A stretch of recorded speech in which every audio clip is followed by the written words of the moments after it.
গল্পবাদ চ্যানেলে সবাইকে স্বাগত জানাই। আজ আবার একটি নতুন গল্প নিয়ে ফিরে এসেছি। আজকের গল্পের নাম মৃগাঙ্কবাবুর ঘটনা। গল্পের লেখক সত্যজিৎ রায়, গল্প পাঠে ব্রততী ও অর্পণ। গল্পটা মন দিয়ে শুনবেন এবং কেমন লাগলো অবশ্যই কমেন্ট করে জানাবেন। তাহলে গল্পটা শুরু করা যাক। মৃগাঙ্কবাবু তাঁর সহকর্মী সলিল বসাকের কাছ থেকে প্রথম জানতে পারলেন যে বাঁদর থেকে মানুষের উদ্ভব হয়েছে। এই খবর আজকের দিনে শিক্ষিত লোকমাত্রই জানে, কিন্তু ঘটনাচক্রে খবরটা মৃগাঙ্কবাবুর গোচরে আসেনি। আসলে তার জ্ঞানের পরিধিটা নেহাতি সংকীর্ণ। স্কুলে মাঝারি ছাত্র ছিলেন, পাঠ্যপুস্তকের বাইরে কোনো বইও পড়তেন না। পরেও বই পড়ার অভ্যেসটা একেবারেই হয়নি। বলেন কি মশাই, তাজ্জব ব্যাপার, বাঁদর থেকে মানুষ হয়েছে? মৃগাঙ্কবাবু চরম বিস্ময় প্রকাশ করলেন। ঠিক তাই। বললেন সলিলবাবু। লক্ষ লক্ষ বছর আগে মানুষ ছিল এক শ্রেণীর চতুষ্পদ বাঁদর। বাঁদর জাতটা অবশ্যই এখনও আছে, কিন্তু যে শ্রেণীর বাঁদর থেকে মানুষের উদ্ভব হয়েছে সে শ্রেণী লোপ পেয়ে গেছে। মৃগাঙ্কবাবু এবং সলিলবাবু দুজনেই হার্ডিঞ্জ ইন্ডিয়া কোম্পানিতে কেরানিগিরি করেন। মৃগাঙ্কবাবু 22 বছর হলো কাজ করছেন, আর সলিল 15। দুজনে পাশাপাশি টেবিলে বসেন, তাই একটা বন্ধুত্ব গড়ে উঠেছে। না হলে মৃগাঙ্কবাবু মোটেই মিশুকে লোক নন। বাঁদর থেকে মানুষ হওয়ার খবরটা মৃগাঙ্কবাবুর মনে গভীরভাবে রেখাপাত করল। তিনি কলেজ স্ট্রিটে বইয়ের দোকান ঘেটে একটা বিবর্তনের বই জোগাড় করে পড়ে ফেললেন। সলিল ভুল বলেনি। ছাপার অক্ষরে তথ্যটা দেখে মৃগাঙ্কবাবু আর সেটা উড়িয়ে দিতে পারলেন না। আশ্চর্য, বাঁদর থেকে মানুষের আসতে এত লক্ষ বছর লেগেছে। আদিম অবস্থাটা এবং পরিবর্তনের ব্যাপারটা এখনও কিছুটা অন্ধকারে রয়েছে। তবে এই ব্যাপারে প্রাণীবিদরা গবেষণা চালিয়ে যাচ্ছেন। মানুষ ও বাঁদর এই দুইয়ের মাঝামাঝি অবস্থাকে যে বলা হয় মিসিং লিঙ্ক, এই খবরও মৃগাঙ্কবাবু জানলেন। কিন্তু এতেই মৃগাঙ্কবাবুর আশ মিটল না। তিনি প্রথমে জাদুঘর গেলেন আদিম মানুষের মূর্তি আর তার হাড়গোড় দেখতে। দেখে বুঝলেন যে আদিম দ্বিপদ মানুষের চেহারের সঙ্গে বাঁদরের চেহারের বিশেষ মিল ছিল। তারপর মৃগাঙ্কবাবু গেলেন চিড়িয়াখানায়। সেখানে অনেকক্ষণ ধরে মনোযোগ দিয়ে দেখলেন। এক হলো লেজ বিশিষ্ট মাঙ্কি, আর আরেক হলো লেজবিহীন এপ। এর মধ্যেও নানা রকম শ্রেণী। দিশি বাঁদর আর হনুমানের বাইরে রয়েছে আফ্রিকান গরিলা, শিম্পাঞ্জি, বেবুন ইত্যাদি। আর তাছাড়া আছে সুমাত্রার ওরাং ওটাং বা বন মানুষ।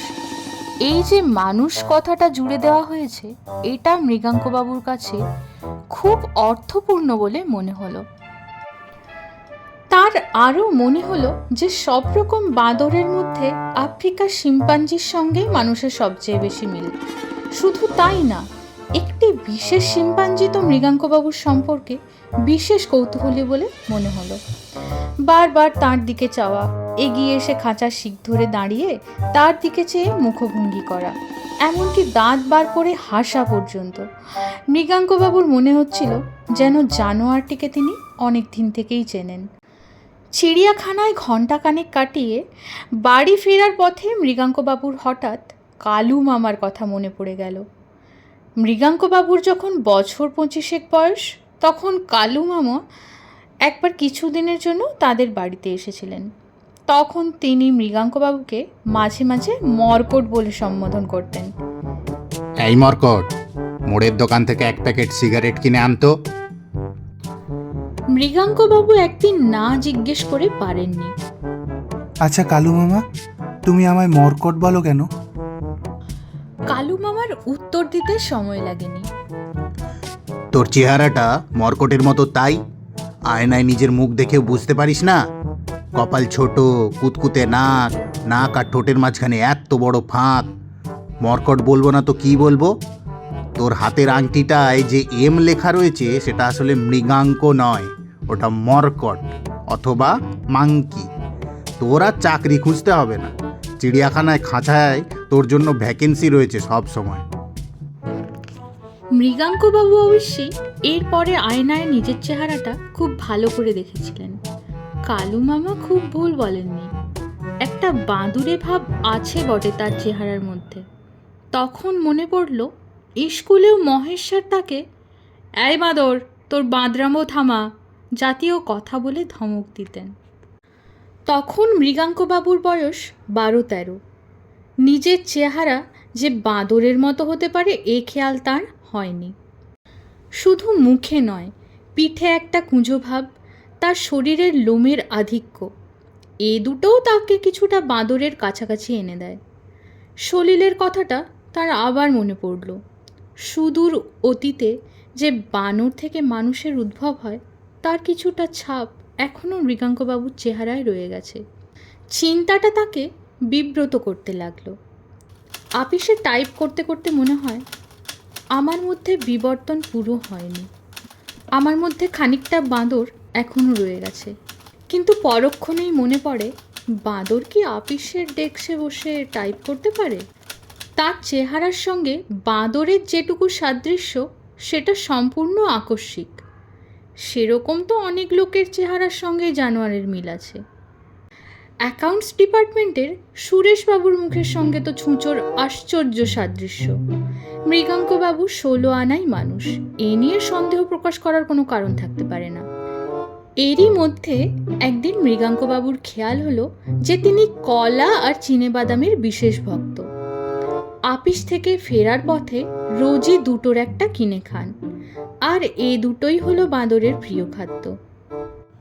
এই বাঁদর, তুই কলা খাবি? জয় জগন্নাথ দেখতে যাবি? ছেলেবেলার এই ছড়াটা তার মাথায় ঘুরতে লাগলো। এই মিলটাও কি আকস্মিক? নিশ্চয়ই তাই। কলা তো অনেকেই খায়, আর চিনে বাদামও খায়। মৃগাঙ্কবাবু চিন্তাটা জোর করে মন থেকে দূর করে দিলেন। কিন্তু যতই স্বাভাবিক হবার চেষ্টা করুন না কেন, মৃগাঙ্কবাবুর চিন্তাটা কিছুতেই যেতে চায় না। বাঁদর থেকে মানুষ, বাঁদর থেকে মানুষ, আমি কি তাহলে পুরোপুরি মানুষ হইনি? আমার মধ্যে কি বাঁদরত্ব খানিকটা রয়ে গেছে? টাইপিংয়ে ভুল হতে লাগলো, আর এবার মেজো সাহেবের কাছ থেকে ডাক পড়ল। আপনার কি হয়েছে বলুন তো? মেজো সাহেব জিজ্ঞেস করলেন। আগে তো আপনার টাইপিংয়ে ভুল থাকতো না, আজকাল এটা হচ্ছে কেন? মৃগাঙ্কবাবু আর কি বলবেন, বললেন, কদিন শরীরটা একটু খারাপ হয়েছিল স্যার। তাহলে ডাক্তার দেখান। অফিসের ডাক্তার তো রয়েইছে, ডাক্তার গুপ্তকে বলুন। না স্যার, তার দরকার হবে না, আর ভুল হবে না, আমি কথা দিচ্ছি। আমার ত্রুটি মাফ করবেন স্যার। মেজো সাহেব মৃগাঙ্কবাবুর কথা মেনে নিলেন, কিন্তু মৃগাঙ্কবাবু নিজে মনে শান্তি পেলেন না। তিনি ডাক্তার গুপ্তর কাছে শরণাপন্ন হলেন, বললেন, আমায় একটা কোনো ওষুধ দিন তো, যাতে আমার অন্য মনস্কতাটা কিছু কমে যায়। কাজে বড় অসুবিধে হচ্ছে। আপনার চেহারাটাও তো দেখে ভালো লাগছে না। আপনার ওজন কমেছে, চোখের তলায় কালি পড়েছে। শুধু ওষুধে কাজ হবে না। আপনার ছুটি পাওনা আছে? তা আছে, আমি গত 2 বছর ছুটিই নিইনি। তাহলে দিন সাতেকে ছুটি নিয়ে কোথাও ঘুরে আসুন, আপনার চেঞ্জের দরকার। অবশ্যই আমি একটা ওষুধও লিখে দিচ্ছি, কিন্তু শুধু ওষুধে কাজ হবে না। মৃগাঙ্কবাবু 10 দিনের ছুটি নিলেন। কোথায় যাওয়া যায়? কাশীতে তার এক খুড়তুতো ভাই থাকেন। 64 ঘাটের ওপরই বাড়ি। 24 ঘন্টা গঙ্গার হাওয়ায় উপকার হওয়ার সম্ভাবনা আছে। ভাই মৃগাঙ্কবাবুকে অনেকবার যেতে লিখেছেন, কিন্তু যাওয়া হয়ে ওঠেনি। মৃগাঙ্কবাবু কাশী যাওয়া স্থির করলেন। কাশীতে যে চতুর্দিকে এত বাঁদর, সেটা মৃগাঙ্কবাবুর খেয়াল ছিল না। রাস্তায় ঘাটে, বাড়ির ছাদে, গাছের ডালে, মন্দিরের গায়ে সর্বত্র বাঁদর। ভাই নীলরতনকে বলাতে তিনি বললেন, এখানে কি বাঁদর দেখছেন? চলুন আপনাকে দুর্গাবাড়ি দেখিয়ে আনি। বাঁদর কাকি বলে বুঝতে পারবেন। ভাইয়ের সঙ্গে দুর্গা বাড়িতে গিয়ে মৃগাঙ্কবাবুর চক্ষু চড়ক গাছ হয়ে গেল। ফটক দিয়ে চত্বরে ঢুকতেই প্রায় 50-60টা বাঁদর এদিক থেকে ওদিক থেকে ছুটে এসে মৃগাঙ্কবাবুকে ঘিরে ধরল। তাদের কিচিরমিচির শব্দে কান পাতা যায় না। আশ্চর্য এই যে বাঁদরের মধ্যে পড়েও মৃগাঙ্কবাবুর অস্বস্তি লাগছিল না। এসব বাঁদর যেন সকলেই তার চেনা। অনেকদিন পরে বহু আপনজনের মধ্যে এসে পড়েছেন তিনি। মৃগাঙ্কবাবু দুর্গা বাড়িতে গিয়েছিলেন কাশি আসার 3 দিন পরে। পঞ্চম দিন তিনি প্রথম অনুভব করলেন যে তিনি কথা বলার সময় খেই হারিয়ে ফেলছেন। তাকে বারবার ইয়ে বলতে হচ্ছে। অতি সহজ সাধারণ বাংলা কথাও তিনি ভুলে যাচ্ছেন। নীলরতন শুধু বলেছেন, মৃগাঙ্কদা, আজ দশাশ্বমেধ ঘাটি ভালো কীর্তন আছে, আমি অফিস থেকে ফিরে তোমায় নিয়ে যাব। নীলরতন একটা ব্যাংকে চাকরি করেন। মৃগাঙ্কবাবুর কানে কীর্তন কথাটাও যেন কেমন অচেনা মনে হলো। বললেন, কোথায় যাওয়ার কথা বলছিস? দশাশ্বমেধ ঘাটি যাবি? ইয়ে দশাশ্বমেধ ঘাট কেন? সেখানে কি আছে? বললাম যে আজ সন্ধ্যায় ভালো কীর্তন আছে, এই তোমার খুব ভালো লাগবে। তুমি তো কীর্তনের খুব ভক্ত ছিলে। ও, কীর্তন, ইয়ে তা যারা করবে কীর্তন তারা মানুষ তো? ইয়ে আবার কি কথা মৃগাঙ্কদা, মানুষ ছাড়া কি বাঁদরে করবে নাকি কীর্তন? ইয়ে মানে মানুষ তো এককালে বাঁদরই ছিল।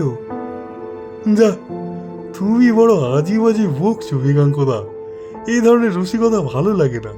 আমি চলি অফিসে, 5:30টায় এসে তোমাকে নিয়ে যাব। সন্ধ্যায় নীলরতনের সঙ্গে কীর্তন শুনতে গিয়ে মৃগাঙ্কবাবু একটা আশ্চর্য জিনিস অনুভব করলেন। তার বারবার মনে হতে লাগলো যেন বাঁদরের দলই খোল করতাল বাজিয়ে গান গাইছে। এ এক অদ্ভুত অভিজ্ঞতা। কীর্তন থেকে ফিরে এসে খাওয়া দাওয়া সেরে নীলরতন বললেন যে তাকে একবার মাধববাবুর কাছে যেতে হবে বাঙালি টোলায়। 8 ঘন্টার মধ্যেই ঘুরে এসছি মৃগাঙ্কদা।